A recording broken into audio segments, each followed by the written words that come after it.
This is Roy Golden, and this is a demonstrative speech over short steel bending.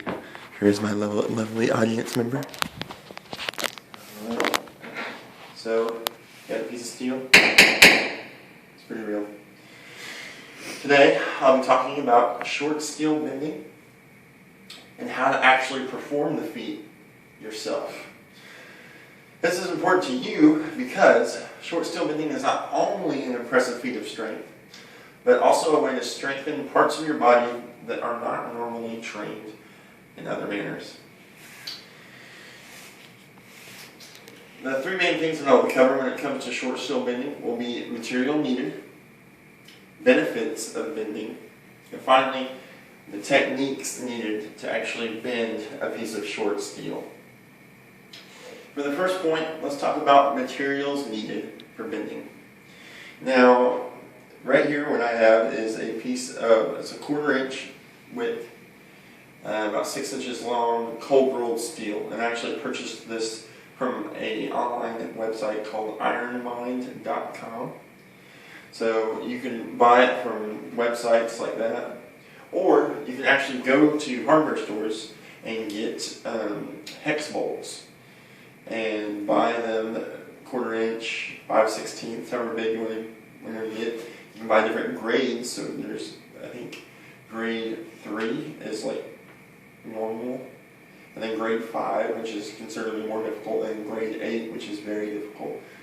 And that's just the amount of tension that the bolts themselves can withstand, and they're actually designed to snap rather than bend. But they don't actually snap when you bend them, but that's just how they're designed. So also we have the wraps. Now, wraps that you can use are anything from leather, like this. As you can see, I've used it, there's holes in it. It has suede, leather suede. Like stuff that can come from aprons, welding aprons, things like that. Or you can use canvas. There's companies that sell canvas squares, foot by foot canvas squares. Iron Mind being one of them.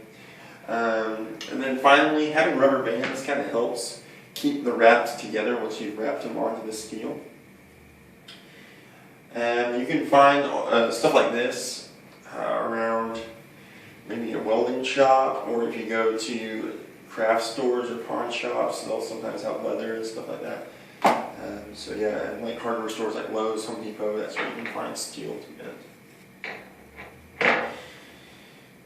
Now that you know about the materials, let's talk about the benefits of short steel bending.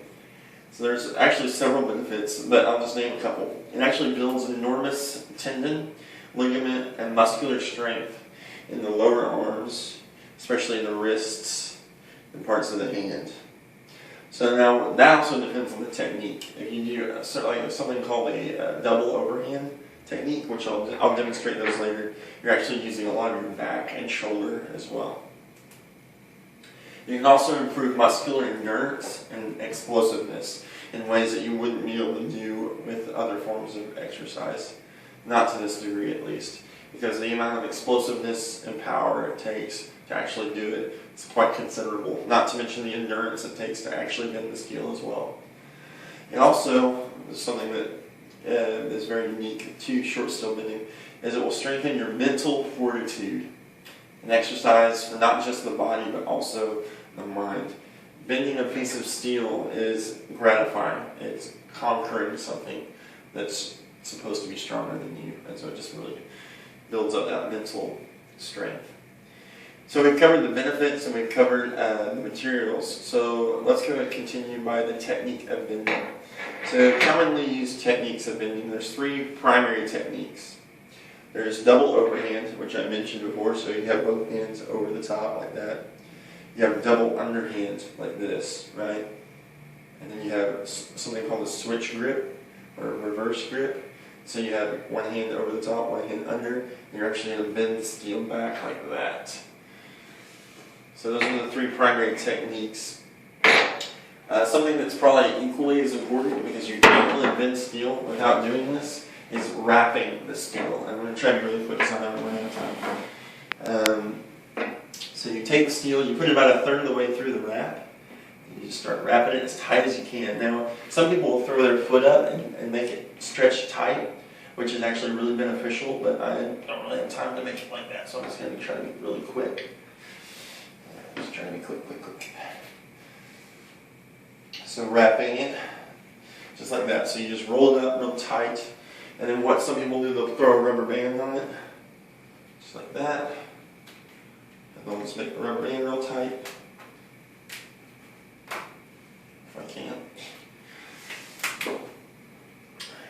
So, as I'm doing this, the 3 different techniques I talked about, double overhand, switch grip, and double underhand, all 3 of those techniques activate different parts of the body and as far as muscularly, and they also attack the hand in a different way, putting stress on your tendons differently than the other techniques. So you just kind of have to find your own technique. Mine that I prefer is double overhand. So double overhand, you push the grips together like a pistol. Have your trigger fingers, right? And what you do, you actually, you're going to keep your arms parallel to the ground and push your elbows together, like that. Just as so.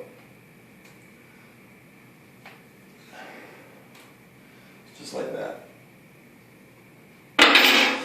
So, now let's wrap things up. No pun intended. Actually, it wasn't intended. So, still bending is important because it can train your body in ways that you haven't previously done so. Today I've discussed the materials needed for bending, the benefits of bending, and then finally the techniques of bending.